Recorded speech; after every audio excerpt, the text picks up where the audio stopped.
اعوذ باللہ من الشیطان الرجیم بسم اللہ الرحمن الرحیم تبت یدا ابی لہب وتب ما اغنى عنه ماله وما كسب سيصلى نارا ذات لهب وامرأته حمالة الحطب في جيدها حبل من مسد۔ یہ سورہ لہب ہے جو 5 آیات پر مشتمل ہے۔ چونکہ اس صورت مبارکہ میں ابو لہب اور اس کی بیوی کا ذکر ہے، اس لیے اس صورت کو سورہ لہب کہا جاتا ہے۔ حضور صلی اللہ علیہ وسلم پر سب سے پہلی وحی اقرأ بسم ربک الذی خلق کے نزول کے بعد 3 سال تک وحی کا سلسلہ منقطع رہا۔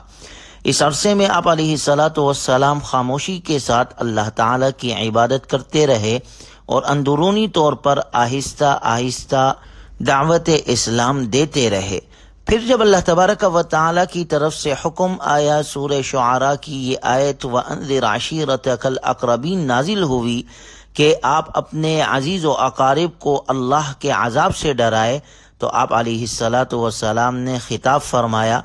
مسلم شریف کی روایت ہے کہ آپ علیہ السلام نے لوگوں سے عمومی اور خصوصی خطاب فرمایا۔ عمومی خطاب میں قریش کے وسیع خاندان کو مدعو کیا، اس میں خاندان قریش، اس کی شاخیں سب شامل تھی۔ قریش کے بعد بنی ہاشم کو اور پھر بنی عبد المطلب کو خطاب فرمایا، دعوت دی۔ خصوصی طور پر آپ علیہ السلام نے اپنی پھوپھی اور اپنی بیٹی حضرت فاطمہ رضی اللہ عنہا کو ان کا نام لے کر خطاب فرمایا۔ ایک موقع پر آپ علیہ السلام نے صفا کی پہاڑی پر چڑھ گئے اور عربوں کے دستور کے مطابق ایسا نعرہ لگایا جیسے خوف و ہراس کے وقت لگایا کرتے تھے۔ جب کوئی سخت خطرہ درپیش ہوتا یا دشمن حملہ آور ہوتا تھا، یا صباحہ کا نعرہ لگایا جاتا تھا، جس کا مطلب یہ ہوتا تھا کہ دشمن آ گیا ہے، اپنی حفاظت کا بندوبست کر لو، یا اگر مقابلہ کر سکتے ہو تو مقابلے کے لیے تیار ہو جاؤ۔ حضور صلی اللہ علیہ وسلم نے بھی اس موقع پر یا صباحہ کا نعرہ لگایا۔ کم و بیش 40 آدمی جمع ہو گئے۔ آپ علیہ السلام نے ان سے فرمایا، اے لوگو، میں نے تمہیں یہاں اکٹھا کیا ہے، اگر میں تمہیں یہ کہوں کہ پہاڑ کی دوسری طرف دشمن آ رہا ہے تو کیا تم میری بات کا یقین کرو گے؟ کیا تم میری تصدیق کرو گے؟ سب نے کہا ہاں، ہم تصدیق کریں گے، ہم نے آپ کے بارے میں یہی تجربہ کیا ہے کہ آپ علیہ السلام ہمیشہ سچ ہی بولتے ہیں۔ چنانچہ اس کے بعد آپ علیہ السلام نے فرمایا، فَإِنِّي نَذِيرٌ لَكُمْ بَيْنَ يَدَيْ عَذَابٍ شَدِيدٍ، پھر سن لو کہ اللہ کے عذاب کے آنے سے پہلے پہلے میں تمہیں خبردار کر رہا ہوں۔ اگر ایمان اور توحید اختیار نہیں کرو گے تو اللہ تعالیٰ کے سخت عذاب میں مبتلا ہوگے۔ جب آپ علیہ السلام نے تمام افراد کے سامنے یہ بات رکھی تو اس مجمع میں آپ صلی اللہ علیہ وسلم کا حقیقی چچا ابو لہب بھی موجود تھا۔ آپ علیہ السلام کی یہ باتیں سن کر ابو لہب کہنے لگا، الہذا جمعتنا تبا لک، تیرے لیے ہلاکت ہو، کیا تو نے اس بات کے لیے ہمیں بلایا تھا؟ پھر وہ برا بلا کہتا ہوا وہاں سے چلا گیا۔ اللہ تبارک و تعالی نے ابو لہب کی اس ناشائستہ حرکت کے جواب میں تبت یدا ابی لہب وتب ما اغنى عنہ مالہ وما کسب، یہ پورے سورہ لہب نازل فرمائی۔ اس صورت مبارکہ میں ابو لہب اور اس کی ذہنیت کے لوگوں کی مذمت بیان کی گئی ہے، اور اس صورت مبارکہ میں یہ بات اشارتاً بیان کی گئی ہے کہ جو شخص حق کی مخالفت کرے گا اللہ تعالیٰ اسے ناکام بنا دے گا۔ نیز یہ کہ جو اللہ تعالیٰ کے مقبول بندوں انبیاء اکرام علیہم السلام اور ان کے کامل متبعین کو ایذا پہنچائے گا، ان کی تحقیر و تذلیل کرے گا، اللہ تعالیٰ اسے ضرور سزا دے گا۔ ابو لہب حضور صلی اللہ علیہ وسلم کا حقیقی چچا تھا۔ اس کا اصل نام عبد العزیٰ تھا۔ لہب کے معنی عربی زبان میں بڑکتے شعلے کے ہیں۔ ابو لہب بھی اس کو اس لیے کہتے تھے کہ اس کا چہرہ شعلے کی طرح سرخ تھا۔ قرآن کریم نے یہاں دوزخ کے شعلوں کے لیے یہی لفظ استعمال کر کے یہ لطیف اشارہ فرما دیا کہ اس کے نام میں بھی شعلے کا مفہوم داخل ہے، اسی مناسبت سے اس سورت کا نام بھی سورہ لہب ہے۔ ابو لہب حضور صلی اللہ علیہ وسلم کے دوسرے چچاؤں کے نسبت مختلف تھا۔ یہ شروع سے لے کے آخری دم تک حضور علیہ السلام کا مخالف رہا۔ جب اس نے اس طرح مخالفت کی اور اس طرح کے نازیبہ کلمات نکالے تو اللہ تبارک و تعالی نے اسے دنیا میں بھی رسوا کیا اور آخرت میں اس کے لیے عذاب کا ذکر کیا۔ تبت یدا ابی لہب و تب، ہاتھ ابو لہب کے برباد ہو اور وہ خود برباد ہو چکا۔ ما اغنا عنہ مالہ وما کسب، اس کی دولت اور اس نے جو کمائی کی تھی وہ اس کے کچھ کام نہ آئی۔ سیصلی نارا ذات لہب، وہ بڑکتے شعلوں والی آگ میں داخل ہوگا۔ اللہ تبارک و تعالی نے ابو لہب کے بارے میں جو پیشگی خبر دی کہ وہ ہلاک ہوا اور یہ کہ جلنے والی آگ میں داخل ہوگا، اس میں پہلی بات کا مظاہرہ دنیا میں ہی ہو گیا۔